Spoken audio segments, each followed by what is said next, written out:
Кудай пендесине мыкаачылык кылабы? 2003-жылдары музыканы катуу коюп, дауышын азайтып ал деген апасынын колунан ал окуп жаткан ыйык Куранды жулуп алып, тепсеп салгандыгынан улам, Кудайдын каарына калып, бир бейбаш кыз маймыл сыяктуу макулукка айланып калгандыгы тууралуу сүрөт Кыргызстанда болдон колго, айылдан айылга таркаган эле. Ыйык Куранды ким тепсеп жатат? Динге үгүттөгөн, сабатсыз же жоопкерчиликсиз кишилер муну менен Кудайдын буйруктарын аткарбай, анын каарына калган учурда эмне балекет болуп кетүү ыктымалдыгын көрсөткүсү келген окшойт. Ал кезде жаш бала болчумун. Ошол жылдары электен өтпөгөн диний түшүнүктөр кеңири жайылып, көпчүлүктүн аң сезиминен орун ала баштаган эле. Мындай сүрөт өтө көп адамдардын, айрыкча жаш балдардын психологиясына терс таасирин тийгизгени шексиз. Демек, Кудай ушунчалык мыкаачы болуп кете берет экен да, деп санааркап калган элем. Себеби бул сүрөт камтылган дисктин ичинде намаз окубаган баланын кыйналып жан бергени, дагы башка намаз окубай өткөн жаш баланын сөөгү көрүнө киргизилери менен жанчыла башталгандыгы, чачынын дароо агарып кеткендиги тууралуу тиришумдук видео материалдар бар эле.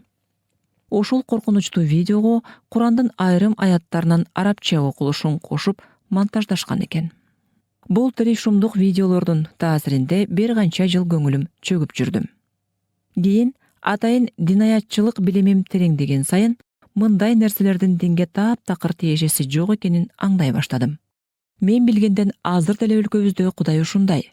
Тил албаган пендесине аябай мыкаачылык көрсөтөт деп коркутуп үркүткөн түшүнүктү жайылтуудан арыла албаган дин күрөшчүлөрү, алардын сөзүн укканда чоочуп калган абдан көп эже карындаштарыбыз, ага инилерибиз бар.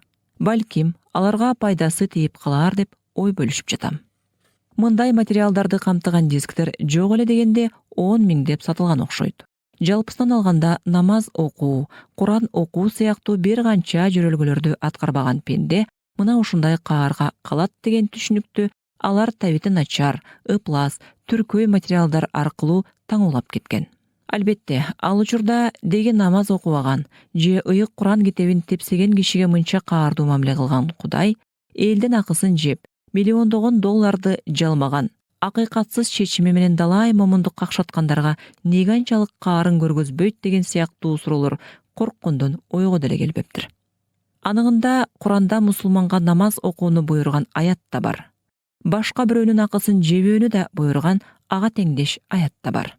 Ал тургай намазга караганда бирөөнүн акысына аяр мамиле кылуу керектигин эскерген аяттардын саны көп чыгышы мүмкүн, эсептеп келгенде. Чындыгында ыйык Куранды тепсегендер мына ушул жемкорлор жана залимдер эмеспи? Түп нускасын карайлы. Бул маймылга айланды делген кыздын баяны жалган экенин динаятчылык билимиме таянып айтып жүргөн элем. Жакынкы эле мезгилде бул сүрөттүн кайдан алынганын билдим. Көрсө, маймылга окшоп калган бейбаш кыз дегенибиз австралиялык заманбап көркөм өнөр чебери Патрисия Пиччинини айым таптакыр башка темага байланыштуу жараткан айкел экен. Дини мусулман болбогон Пиччинини айым биоэтикалык көйгөйлөрдү көркөм өнөр кубаты аркылуу өзгөчөлөнтүп чагылдырууну жактырган сүрөткөр экен. Эгерде киши баласы өзүнүн киши катары сыймыгына, ардагына, милдетине шайкеш келбеген мамилеге кабыла берсе, башкача айтканда, табият мыйзамдары эске алынбай калса, анда бара-бара адамзаттын тукуму да, башка жаныбарлардын тукуму да мутацияга учурап кетиши мүмкүн. Андыктан ушулар тууралуу эмитиден ой жүгүртүп, акылга алчап, кишиге карата да, ар кандай макулуктарга карата да жасалчу жырткычтык мамилеге каршы туралы деген ойду туюндуруу үчүн 2003-жылы уюштурулган көргөзмөгө айкелчи Булгаары пейзажы деген таң каларлык аталышы бар ушул чыгармасын койгон экен. Аны исламдагы айрым түркөй дин үгүтчүлөрү карапайым жамаатты коркутуп үркүтүү аркылуу намаз окууга тартуу максатында сүрөттүн авторунан уруксаат да сурап отурбастан ар кыл тилдерде өз алдынча таркатып салышыптыр. Чыгарманы мындай бурмалоонун натыйжасында пайда болгон Кудай түшүнүгү азырга чейин баяу кишилердин аң сезимин ууктуруп келген, мындан кийин да ууктура берет. Жараткан Кудай ушундай мыкаачылыкка өзү жол ачат экен деген ойдун акыл эси жабыркаган кишинин эркин ой жүгүртүүдөн, бактылуу жашоодон кол жууп калуусуна ким жооп берет? Мындан кабар болгон соң автор Патрисия Пиччинини айым абдан капа болгондугун. Мусулман дүйнөсүндөгү айрым түркөй үгүтчүлөр бул эмгектин маанисин таптакыр бурмалап, Йеменде, Оманда жана башка өлкөлөрдө бир араб кызын поп музыканы угуп жатканы үчүн Кудай ушинтип жазалады деп таратышканын да өз учурунда кейип жазыптыр.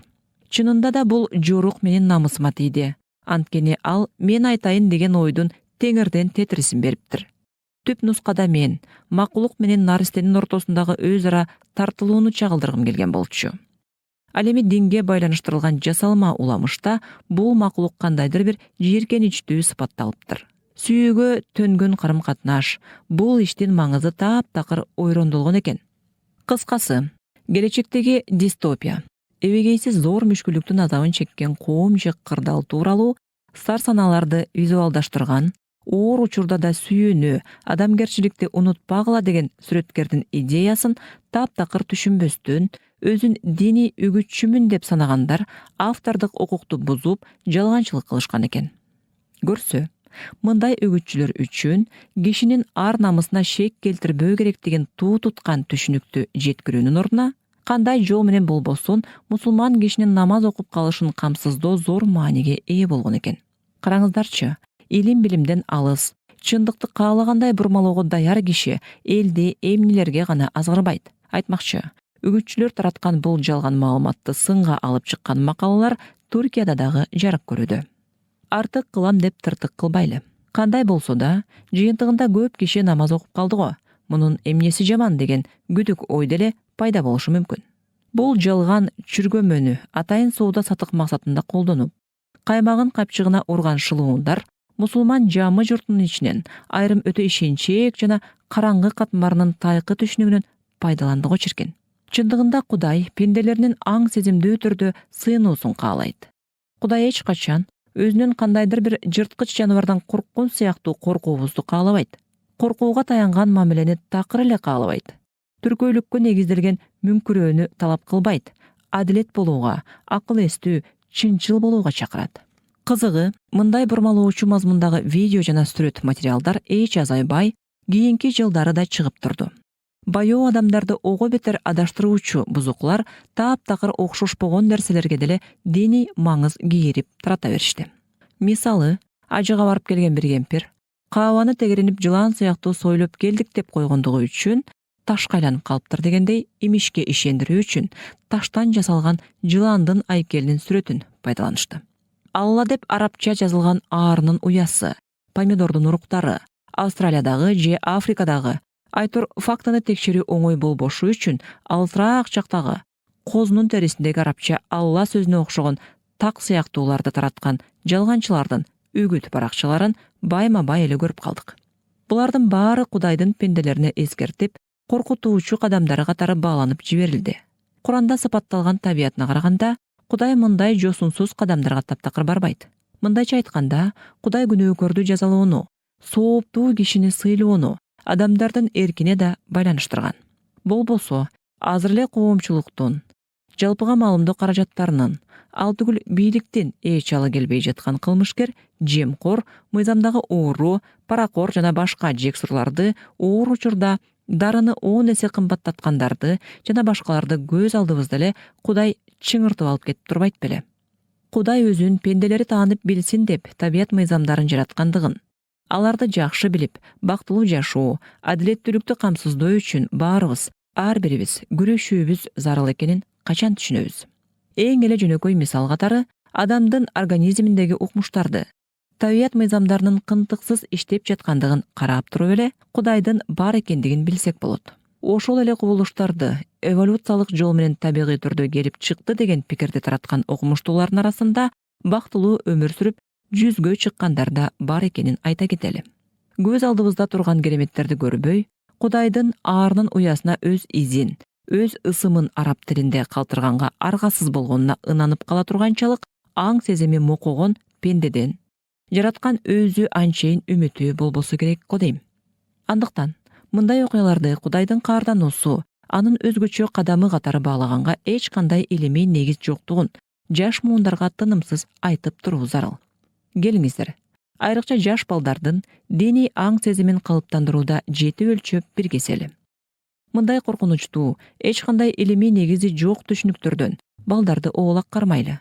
Кудайды коркуунун эмес, сүйүүнүн, айкөлдүктүн булагы катары кароо гана туура болот.